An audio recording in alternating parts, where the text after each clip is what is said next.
So yes, as my true band was saying, as we have been saying all day, what we're doing today is we're celebrating the enlightenment of the Buddha. Well, what does that mean? I've said a little bit about what that might mean, just to give us a flavour of that. And then, there's some particular things I want to say. So yes, just to re-emphasise what Maitreya Bandha said, we're celebrating a human being becoming an enlightened human being. That's very, very important, actually, that enlightenment is, we're part of human potential. As Maitreya Bandha says, it's not a separate thing added on. So we're celebrating Prince Siddhartha, as he was, becoming the Buddha, the one who is awake, a human being becoming an enlightened human being.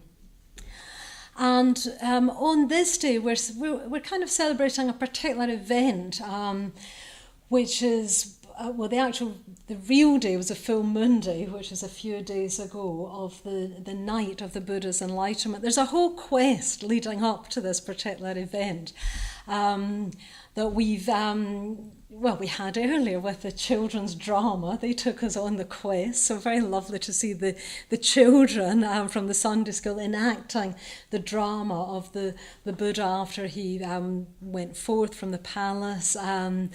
Had all the adventures that are an integral part of any quest, and arrived under the Bodhi tree, and we heard that he sat down and he made a vow that he would not rise from this spot until he had realised enlightenment or died in trying.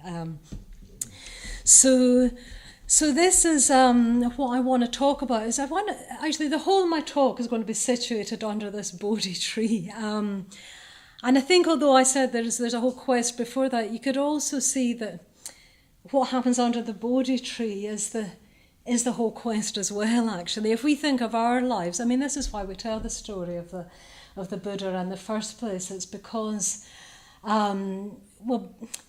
it's because of the resonance with our own human life. So the Buddha is a human being who realises the fullness of human potential. We tell that story because it's a resonance. It plays the same strings as in our being. So the whole thing happens under the Bodhi tree, you could say, in a certain sense. So the first thing that happens when he sits under the Bodhi tree is he confronts and he transcends. He goes beyond the fundamental forces that drive us as human beings. So he confronts and transcends greed and hatred and pride. So that's what drives us. Unenlightened, that's what drives us. Kind of in a sense, no matter how good we are, no matter how generous we might be for a while, no matter how calm we might be for a while, we always kind of, in the end, while we're unenlightened, come back to what's in it for me. We come back to what do I stand to lose, and we come back to what do people think of me. We always eventually come back to those three. We do, don't we? Well, I do, so I imagine that we do. So we come back to what's in it for me, what do I stand to lose, and what do people think of me. The important thing about Buddhism is it doesn't judge us for that. It's not saying that we're bad people somehow for that. It's just that's it's always hard to say this because I keep wanting to say that's just how we are, but it's kind of the real truth is that's why we are. That's why we are, is because we're driven by that. That's how we've come into this human existence. Unenlightened, we're driven by those three things. And Buddhism isn't judging us, but what Buddhism is saying is that that's limiting. It's limiting to be. Well, it is, isn't it? Just when you say it, you can feel the limitation of that. When you kind of you spin back to what's in it for me, sort of disappointing sense of that. So that's what happens when the Buddha sits under the tree. These three forces, they come and attack him really, and we have this dramatised. We had it a little bit in the children's drama, we have it dramatized as an attack from outside. We've got this figure called Mara, is the sort of easy way to sort of gloss Mara is a personification of all the forces that hold us back. So that's what Mara is, everything that holds us back. It's kind of death, death to growth, really. Like the weed killer, I suppose, to the acorn or something. So that's how it's dramatized. But you could see that these are the forces within us all, and they come and attack the Buddha. So again, as those of us that were here for the drama earlier, so hatred is represented by armies hurling weapons and so on. Come and attack he's not the Buddha yet, Siddhartha, Prince Siddhartha, as he's sitting there on the brink of enlightenment, he's represented as attacked by armies.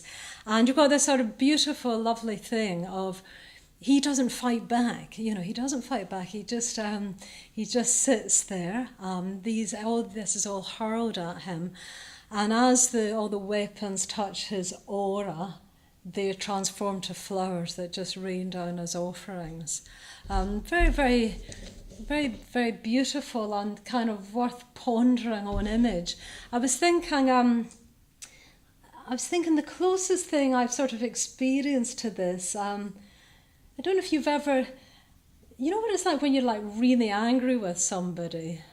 Maybe you don't, I do anyway. When you go to something, you're really, really annoyed at them, you say, you did this and you did that and you did this. And then they say, yeah, I did, I'm sorry. And you're defeated in a sense, but you're not defeated by them. The wind's taken out of your sails, isn't it? You can't, they just say, oh, I'm sorry. And it is like all your weapons just kind of, they just fall to the ground. They haven't done anything. So I think why I thought of that was because how the way that the Buddha sort of defeats that army of hatred is because the Buddha, or the Buddha to be on the brink of enlightenment, has sort of realised that there is nothing to defend. There's no defensiveness because there's nothing to defend. Yeah, so there's no purchase. Yeah, there's no purchase to hatred. It just turns to flowers. So, first of all, hatred is defeated, and then again, as we saw earlier on, craving arises. So in the external form, the children were sweet. They had the temptation was of children with toys. We usually, the more traditional account is that the Mara tries to seduce the Buddha with his daughters. Yeah, so. And again, that makes no impression. Again, the Buddha Siddhartha doesn't turn a hair,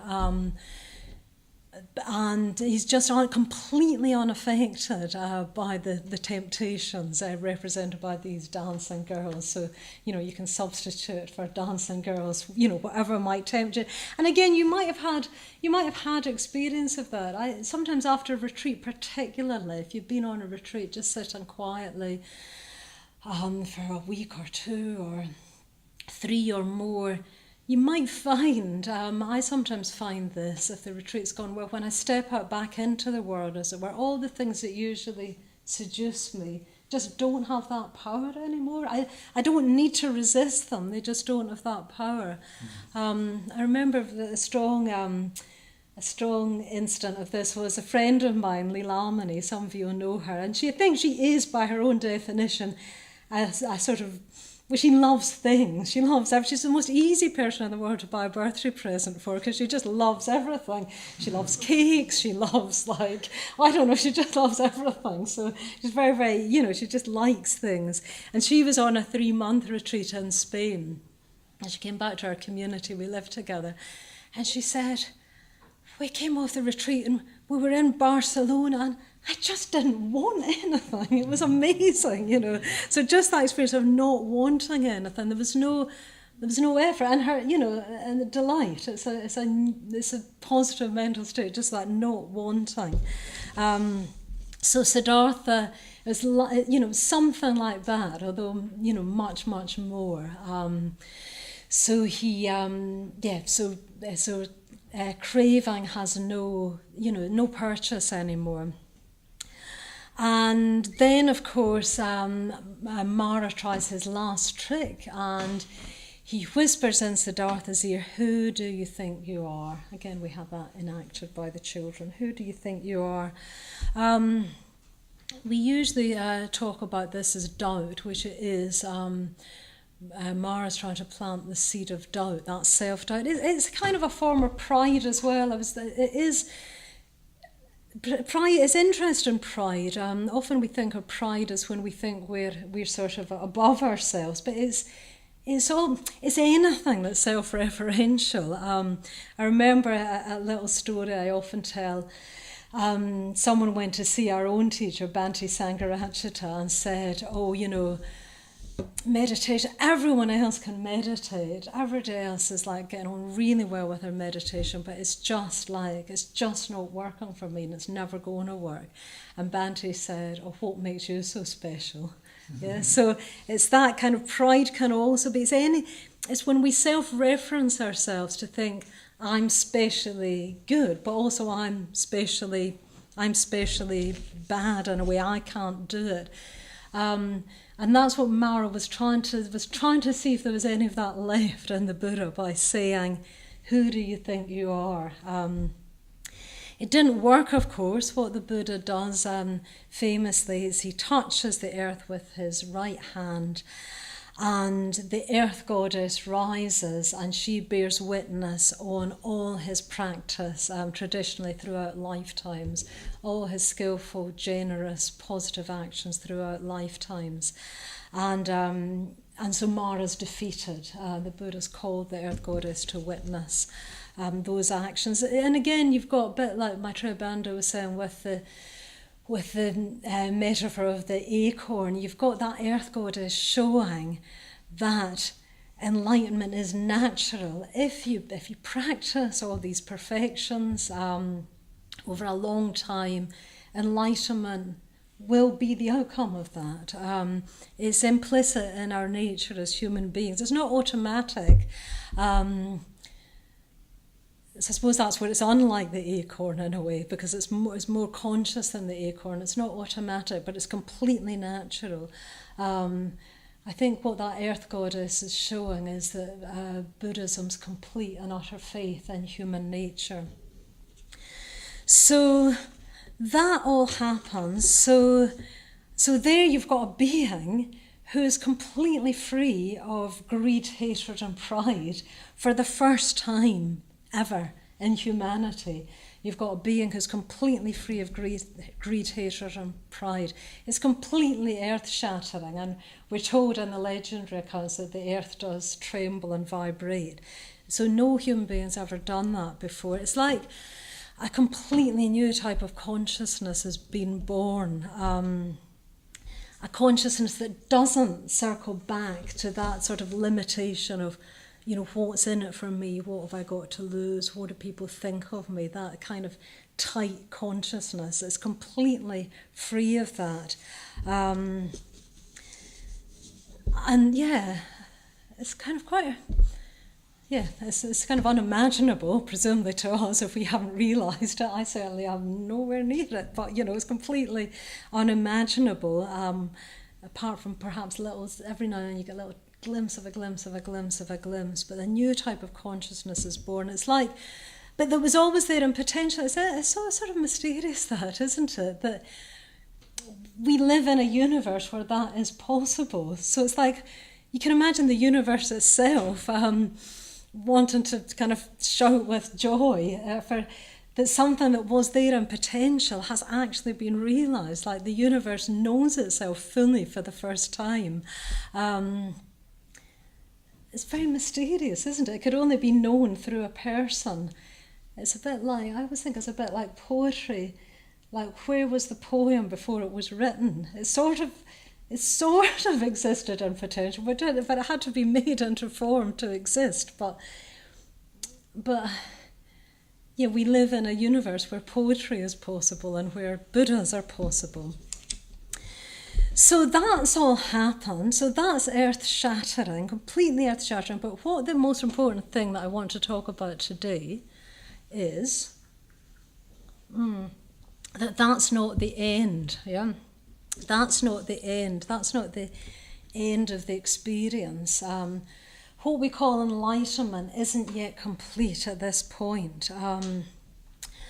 And that's because what we call enlightenment isn't just about stopping. It isn't just about cessation. It isn't just about the end of things. It is about them, but it's not just about them. It's not just about freeing ourselves from this mind that circles round and round in that way. It's also about this emergence of a new type of consciousness. And what that is, what's a bit like Maitreya Bandha was saying in the expression of the positive precepts, how that manifests.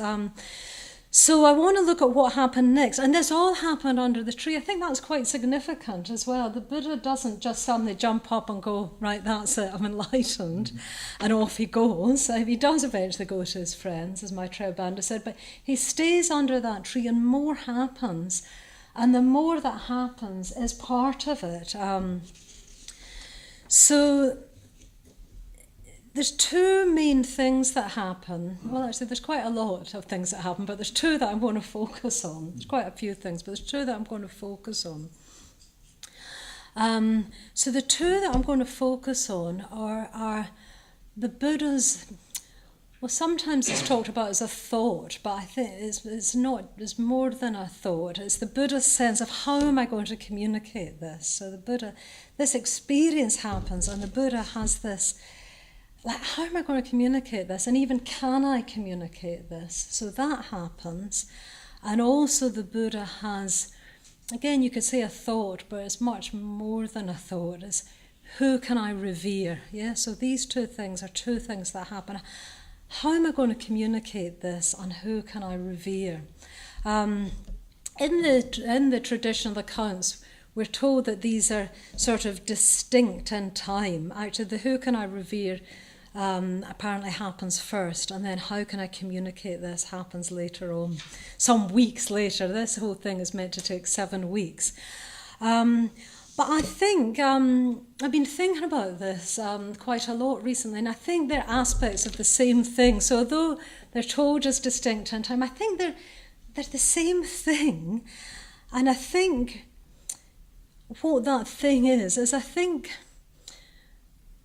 well, trying to imagine what it must have felt like to be the Buddha, which is quite hard, but there you are, you're sitting under this tree, you've practiced all these lifetimes maybe, you have practiced towards this, you've made this vow, you've sort of defeated these forces of Mara, but still, when enlightenment happens, it must just feel like, what's happened? It must just feel like, what's happened? What's just happened, And I think in that feeling of what's just happened, I think it would just make you look. You'd look up, and you just think, where did that come from?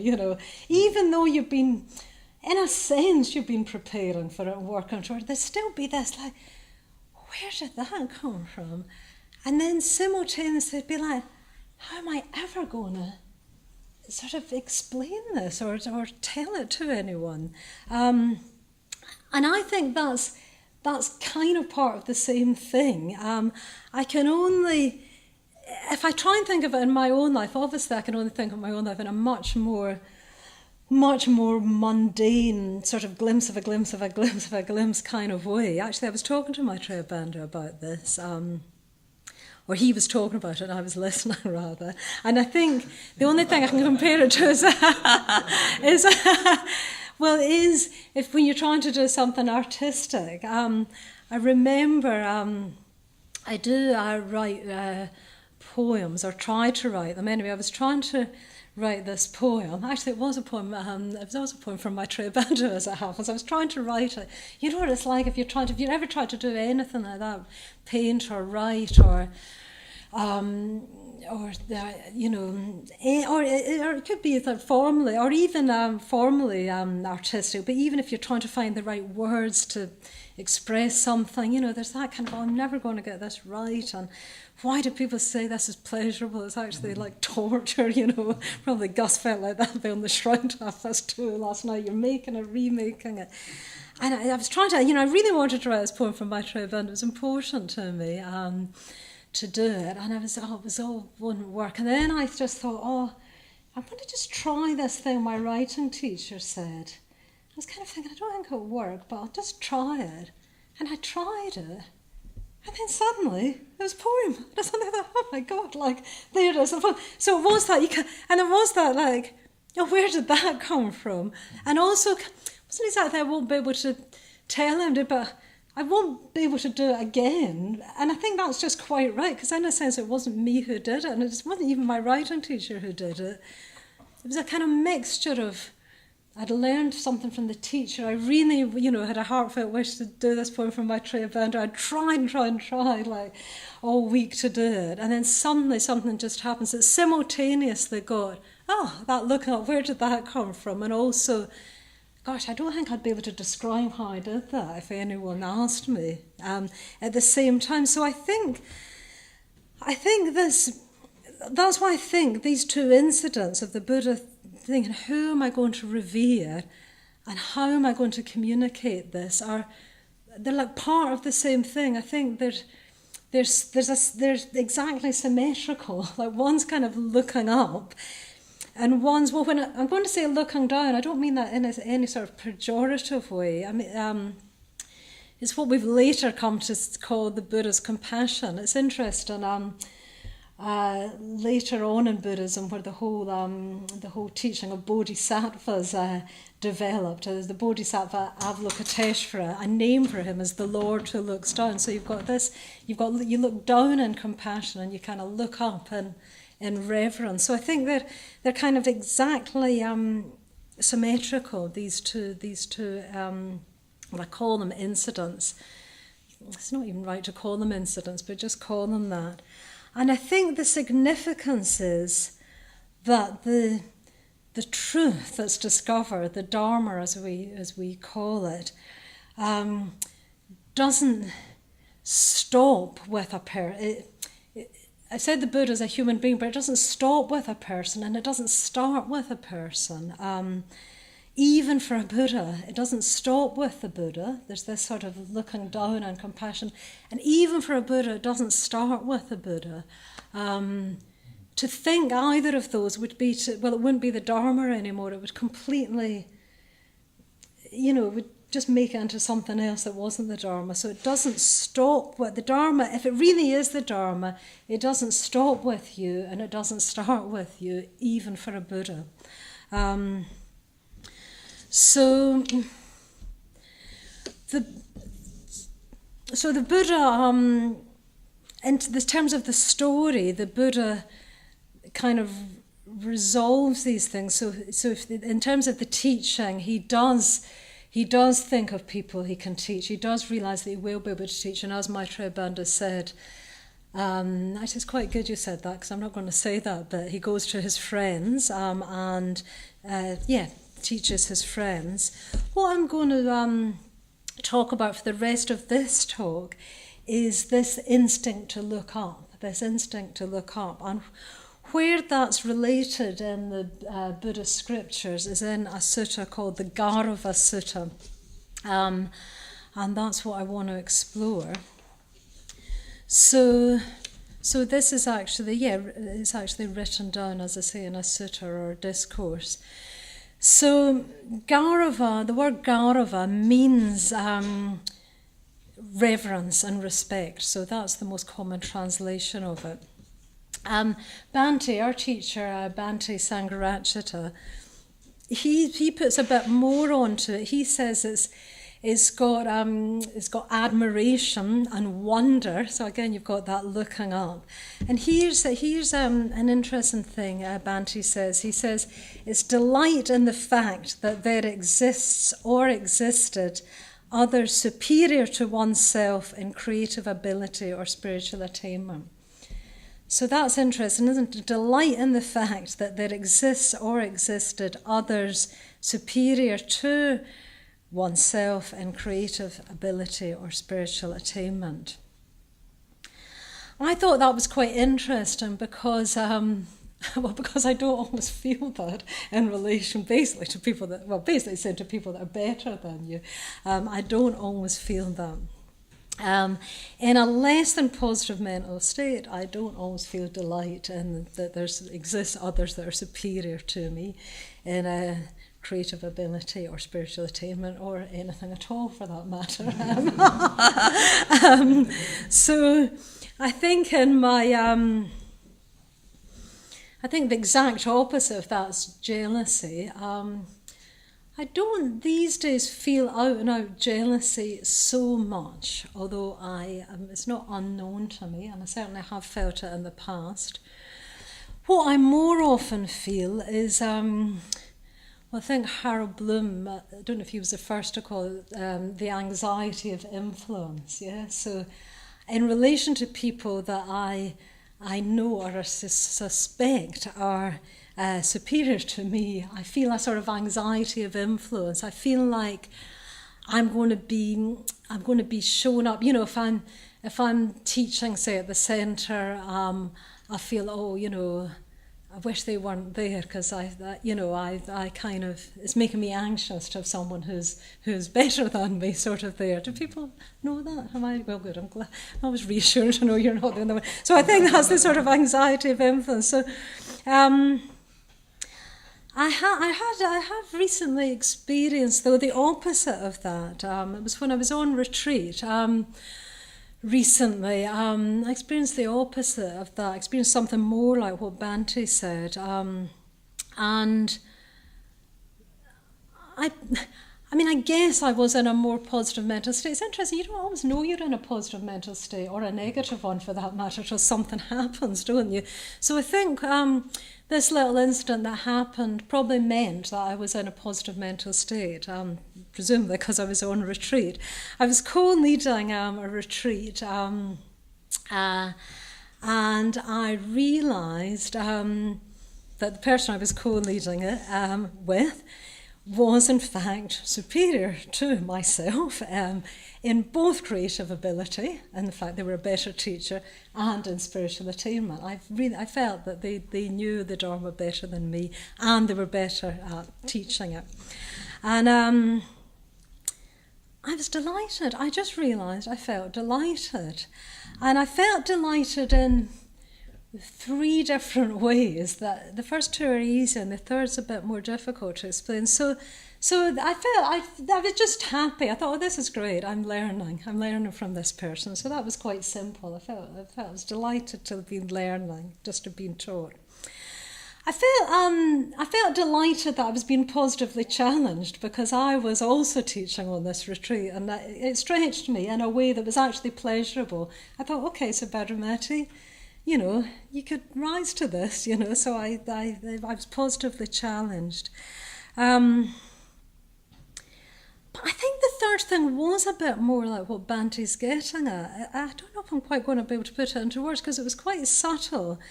That it was something like I could recognise superiority and be joyful about that. I kind of felt, what it felt like, it's like I'd found a new species of positivity. You know how you might find a new species of wild flower or something like that? I thought, what's that feeling? I've not had that before. And I thought, it's something like, it's quite hard, it's a bit hard to talk about your own positive mental states, but it was like, oh, good, I can recognise that. That's good, isn't it? Oh, that's good.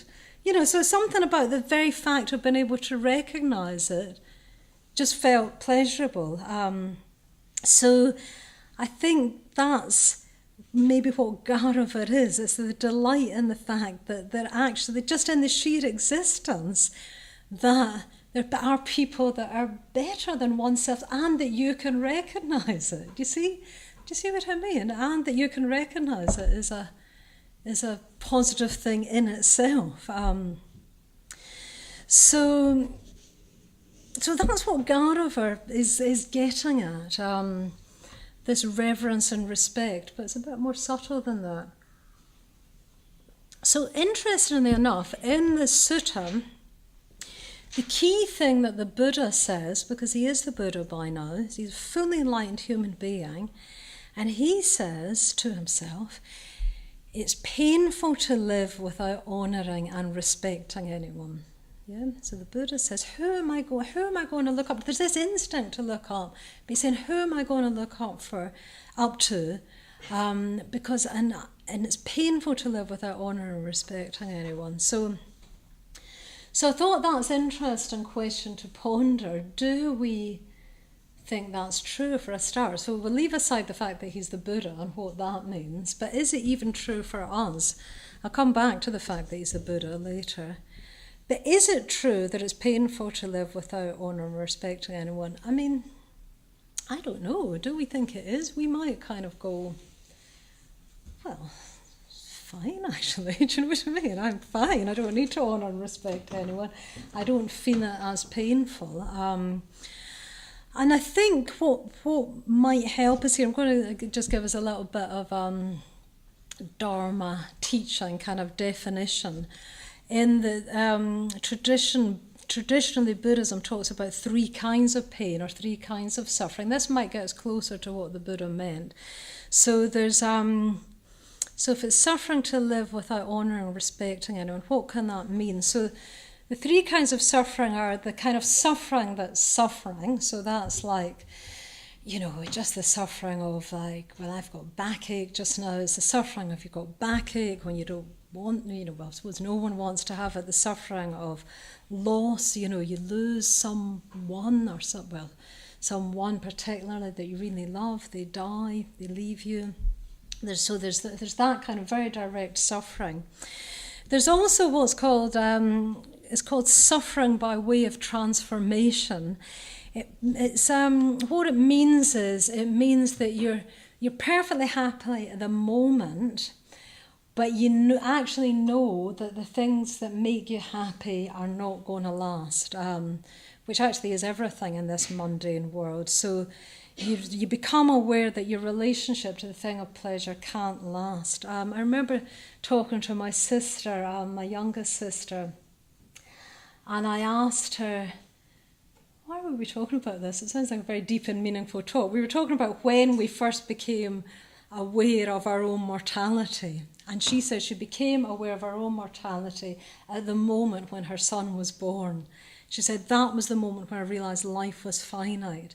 So do you see how that's the suffering by way of transformation? She, of course, it's a very joyful event in her life. She's now got this son. But then instantly she knew that there would be a parting. She knew she would die. Presumably she also, or that one of them would die. She took it upon herself that she would die. It could be him, well, they're both alive now. But she became aware. That was when she knew that life was finite. So that's the second kind of suffering. Do you see how it takes a bit more imagination to that? But then the third kind of suffering is the suffering of conditioned existence itself. So this is the existential suffering. So this is, in fact, even to be aware of this kind of suffering, I think is spiritual progress. I don't just think it is, I know it is. Even to be aware of this, kind of where the spiritual life begins. It's where the Buddha's spiritual life began. It's what started the Buddha on his quest. It's when, at the beginning, for those of you who don't know the story, the Buddha was a prince. He had everything. So he didn't have the suffering. He didn't really even have the suffering of transformation because he was protected from that by his father. So he never saw old age, sickness or death. So he didn't even have that. But there was a corner of his heart that wasn't satisfied because somewhere he knew, and we know if we pay enough attention, that there's something greater, something further. And that's very, very positive, actually. It's to be cherished when you realise that. It's where the spiritual life begins. So I think when the Buddha's talking about that it's painful to live without honouring or respecting anyone, that it's suffering, it probably means something more like that third kind of suffering. And I think that's important. Otherwise, we'll just dismiss what the Buddha said. We'll just say, well, no, it isn't. Like, I'm fine. I don't need anyone to honour or revere. I think another way of putting it that perhaps is simpler is just to think that, well, relative to us, from the point of view of enlightenment, from the point of view of Buddha, our experience is limited. I'm very, very struck by that, just reading some of the Mitra statements out on the notice board. A few people have said that having come across the Dharma and practiced the Dharma, that they've realised ways of being that were previously unimaginable to them. So do you see what I mean? If you'd said to them back then, were you suffering, they might have said no. But then something on that they couldn't yet imagine happens. And then so relative to that, there's a you could even call it painful or certainly limited state of mind relative to this new as yet. From that point of view, unimagined. But do you see what I mean? Looking back, you see what was previously limited. So I think when we think of this question of is it painful to live without honouring or respecting anyone, we may have to use our imaginations to see in what way is it painful.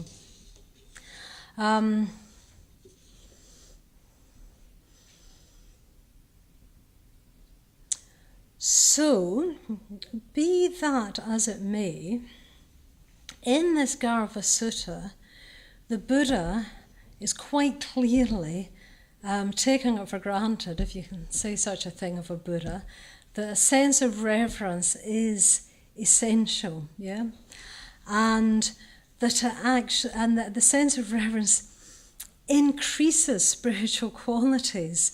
So I think you've got something very important here, which is that enlightenment, although it's ground-shaking and momentous, is not the end point. In some sense, it's an end, because it's the end of greed, hatred, and pride or delusion forever. There can never be a return to those things. So in one sense, it's the end. But in another sense, it's not the end, because growth itself is endless. That's the truth of all life, actually, and it's the truth even for a Buddha. Well, actually, I shouldn't say even for a Buddha, more so for a Buddha, that growth is endless. That there's the ways that Buddhahood can manifest, can never come to an end. So enlightenment in that sense is not an end point.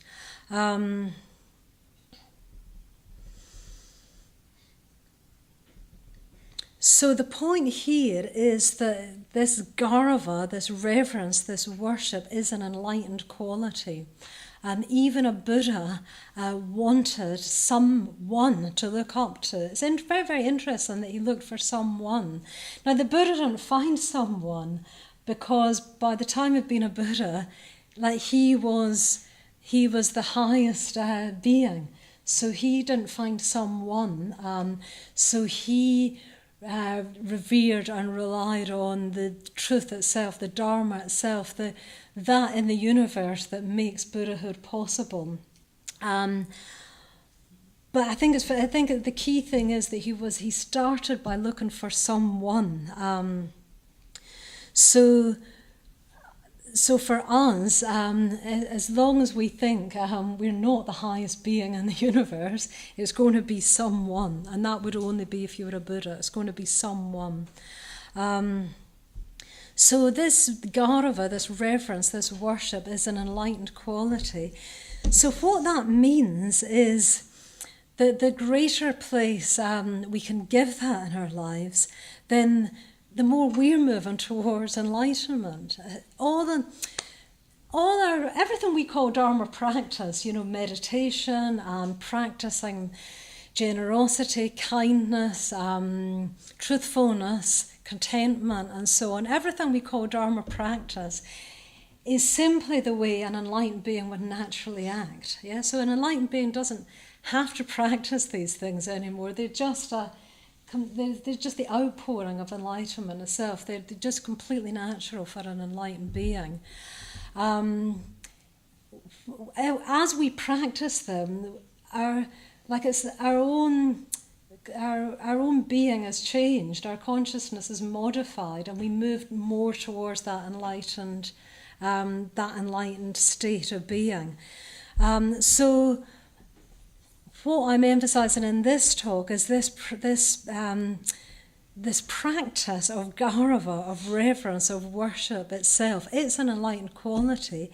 If we practice it, we move more towards the state of an enlightened being. But then the question is, how are we going to do this? So even if we're convinced that it is a good thing, it's not. We can't argue ourselves into it. You can't argue yourself into anything, really. I mean, you probably can a little bit, but we can't argue ourselves into it. So how are we going to? We can only encourage ourselves into it. So what I'm going to say now is just some ways that we can encourage this quality in ourselves. So a very, very simple way of doing this. I mean, it's simple, it's amazing. In some ways, I ask myself, why don't I do this more often myself? With those of us that were here earlier this afternoon, did a little exercise of doing this. It's simply to reflect on the benefits we've received in our lives, especially the benefits from the Dharma, if we're practicing the Dharma. If we reflect enough on the benefits received, it will naturally incline to make us feel grateful, even reverential to those who have brought those benefits to us. So the more we reflect on the benefits we've received, especially from the Dharma in this context, but it can be for anything, well, it can be for life itself actually, then the more we will be inclined to feel certainly gratitude, but even reverence and respect for those that have brought us those benefits. So another way, not another way as distinct from that, sort of complementary, is we can notice when this quality of Gaurava, of reverence, of respect is present, and we can nurture that. So I'm going to say a bit more about this. I've been thinking about this quite a lot. What I've been thinking about is this quality of Gaurava. Well, it's one of a group of positive emotions. That's probably obvious to you. It's connected particularly with Shraddha, or faith. In Buddhism, Shraddha, or faith, doesn't mean blind belief. It's kind of that quality of knowing that life is for something. It's connected with that thing that moves us forward in life, that life is for something. Gaurava, reverence, is connected with that. And more simply, it's connected with metta. It's connected with metta, loving kindness, goodwill for beings. In fact, it's what metta becomes in relation to someone we look up to. Gaurava is what metta becomes in relation to someone we look up to. So I said a minute ago that there's this kind of cluster of positive emotions that I want to look at. I use the term positive emotion, but I often think these days that positive emotion isn't the best term for a positive emotion, if you see what I mean. I mean, kind of both bits of it have got problems, actually. Positive's got a bit of a problem to it. In the English language, we often use that as synonymous with the word pleasant, whereas positive doesn't necessarily mean something pleasant. I think it would be better to use the word something like creative or something. It's often pleasant, but it might not be. So positive's not exactly the best word. Emotion also isn't really the best word, because it makes the whole thing sound too much like a feeling. But as we know, metta and Shraddha and Gaurava as well, I'm saying, aren't so much feelings. They will include an emotional feeling aspect, but they aren't to be solely identified with it. Much, much better to think of them as practices rather than feelings. I heard a little story that sort of illustrates that I kind of like to tell because I think it's quite good, which is a very simple little story of a man goes to his psychiatrist or therapist or something and says, "Oh, I don't love my wife. What should I do?" And the therapist says, "Love her."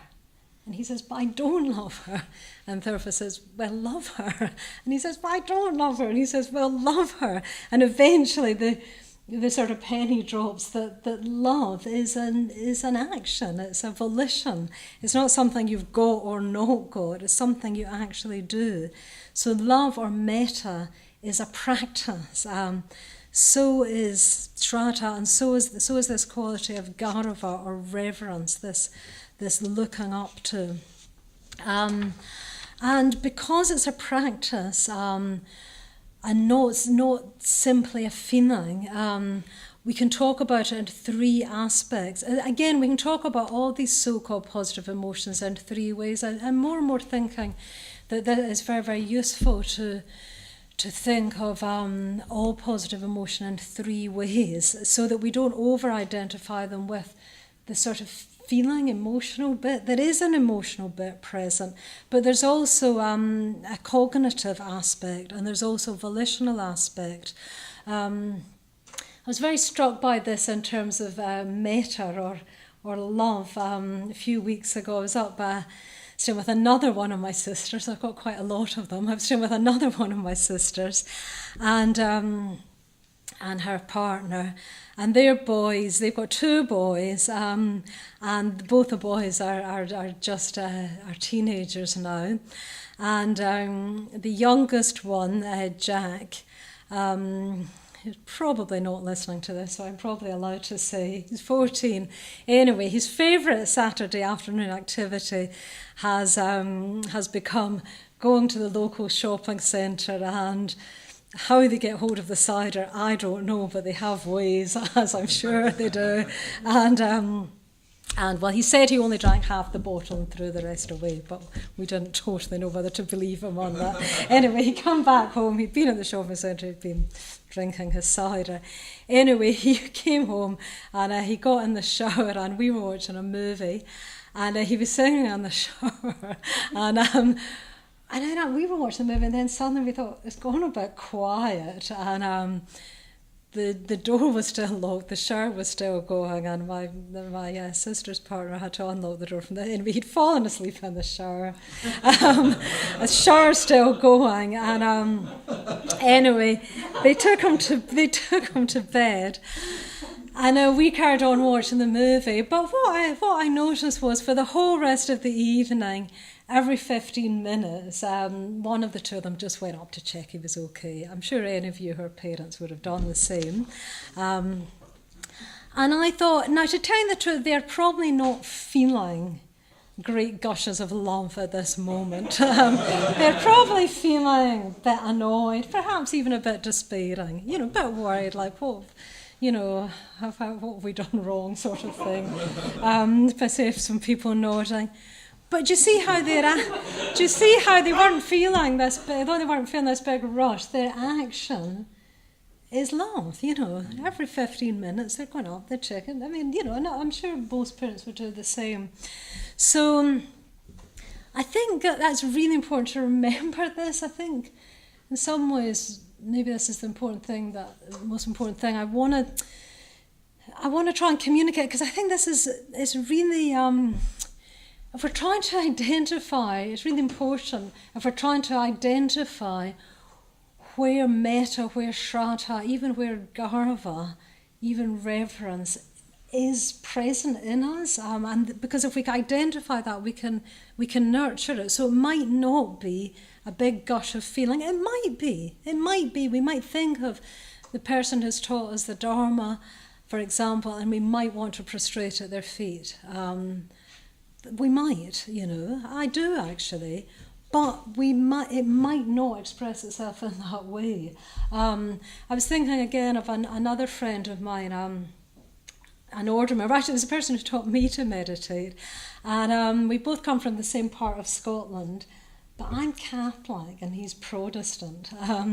We're both Buddhists, of course, but I'm Catholic and he's Protestant, right? And there's no way that he would ever, I don't think, hope I'm not doing you wrong if you're listening, would throw himself in a prostration at his teacher's feet. I don't think he would do that. At the same time, I know this friend of mine that works day and night for our movement and to spread the Dharma. Yeah, so his actions are reverence. And actually, I was talking to him about this, and he said that his actions are reverence, and also the cognitive aspect is present. He said that every single thing Bhante Sangharaj, our teacher, has ever taught, like, hangs together in a way that is totally convincing. So when I say cognitive, I don't just mean you think about it and you think, oh, that sounds good. His whole being, he said that to me. He says it just completely makes sense in his whole being. So do you see, for him, for this friend of mine, you've got reverence in its volitional and cognitive aspects, even though you may not have it in may not express itself in that sort of gush of emotion. Another person, it might be more emotional. So why I'm saying this is because the Buddha is saying, actually, life is painful without Garava. So we that's interesting to ponder. How are we going to bring that quality more in our lives? Also, it's an enlightened emotion. So if we want to be more like the Buddha, how are we going to bring that more in our lives? And I'm saying we can, first of all, we can reflect on benefits received, and then that may result in that. And also, we can look at these three aspects and try and identify where it is present and not over-identify it with a feeling, and just see, well, what am I doing with my life, and what am I sort of assenting to with my being? See where they're present.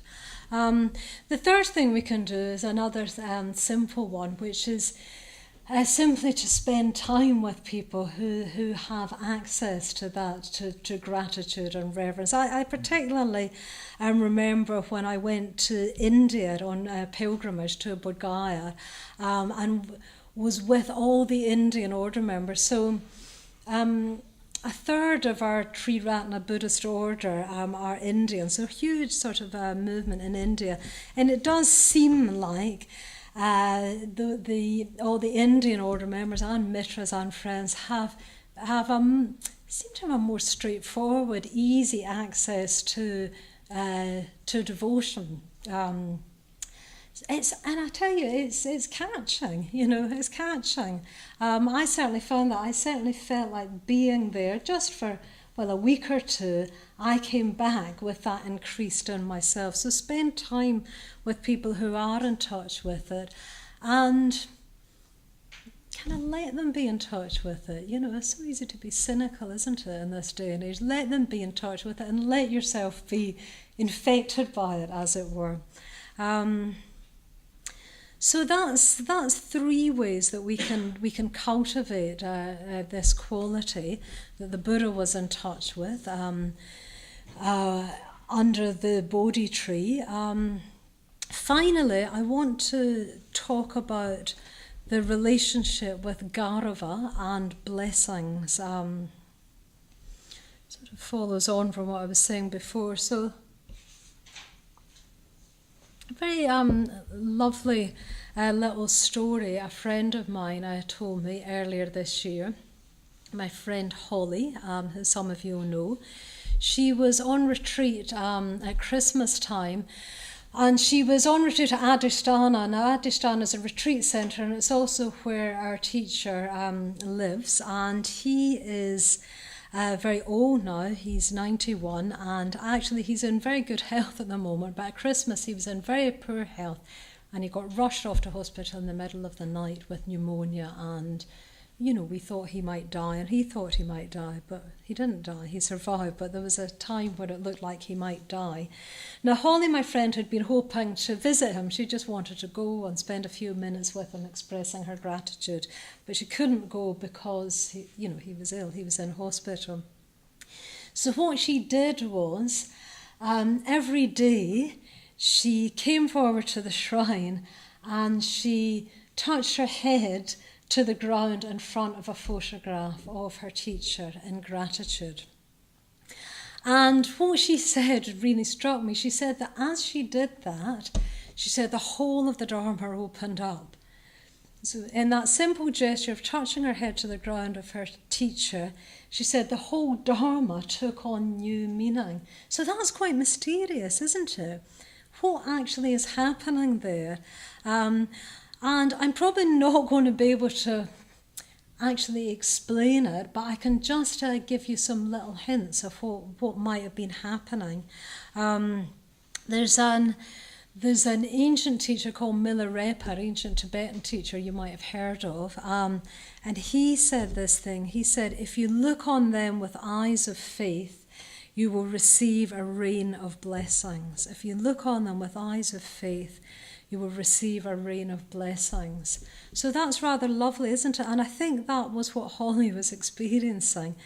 Her faith, her Shraddha, her Garva was moving her to touch her head to the ground in front of the picture of her teacher who she couldn't see, and she was receiving blessings. The Buddhist word for blessings is adhisthana. And Bhante himself has said, if you put that Milarepa quote more prosaically, you could put it in these words that Bhante has said, that adhisthana is related to your capacity to receive it. You don't exactly have to earn it, but it is related to your capacity to receive it, which is more subtle, isn't it? I think you can compare that to ordinary listening, ordinary communication. I'm sure you've all had this experience, where you've got something quite important you wish you could communicate. Say you've been on retreat and you come home. Somebody might ask you, how was your retreat? But when they ask you and you can tell they don't really want to know, or they're not really that interested, it's nearly impossible to speak it, isn't it? You sort of try and tell them, but you can't really tell them.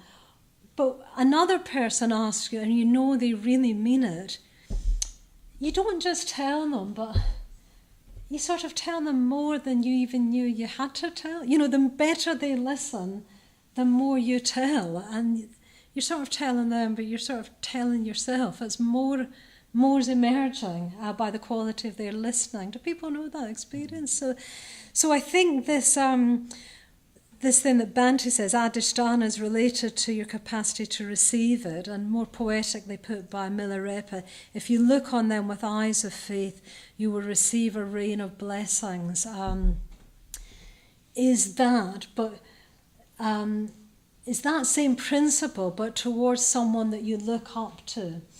And what this shows us is that, again, perhaps even better than what I've said already, actually, is that why we might want to cultivate this quality of garva or reverence is for us. It'll actually mean that that makes it, I was going to say mean we receive something. It makes it sound too transactional, doesn't it? I can't think of another way of saying it, but it's a bit like it's like the Buddha doesn't actually need us to be devoted to him. Our teacher doesn't need our devotion. But our teacher, or the Buddha as it were, will rejoice in our devotion because they'll see that actually it will open us up to the blessings, to more than we have at the moment. So that's the mystery of this quality. It's only going to be experienced in relation to somebody who we can look up to. So it's got to be in relation to someone, but in a certain sense it's not, it's not about them, it's not for them, although it is for them. It is for them, but actually we'll receive the benefit from it. We'll receive the benefit from it. So what I wanted to end with is a poem that I think sort of encapsulates this whole mood of what we mean when we say Gaurava, what the Buddha meant when he said it's painful not to have someone to revere. But in a way, I think, whether the Buddha actually literally said that or not, what I want to leave you with is that instinct of even a Buddha, even after he's enlightened, wants to look up. Yeah, there's the instinct to look up. There's that sense of you've got to look up. So here's the poem. I think continually of those who were truly great, who from the womb remembered the soul's history through corridors of light, where the hours are suns, endless and singing, whose lovely ambition was that their lips, still touched with fire, should tell of the spirit, clothed from head to foot in song, and who hoarded from the spring branches the desires falling across their bodies like blossoms. What is precious is never to forget the essential delight of the blood drawn down from ancient springs, breaking through rocks in worlds before our earth. Never to deny its pleasure in the morning simple light, nor its grave evening demand for love. Never to allow gradually the traffic to smother with noise and fog the flowering of the spirit.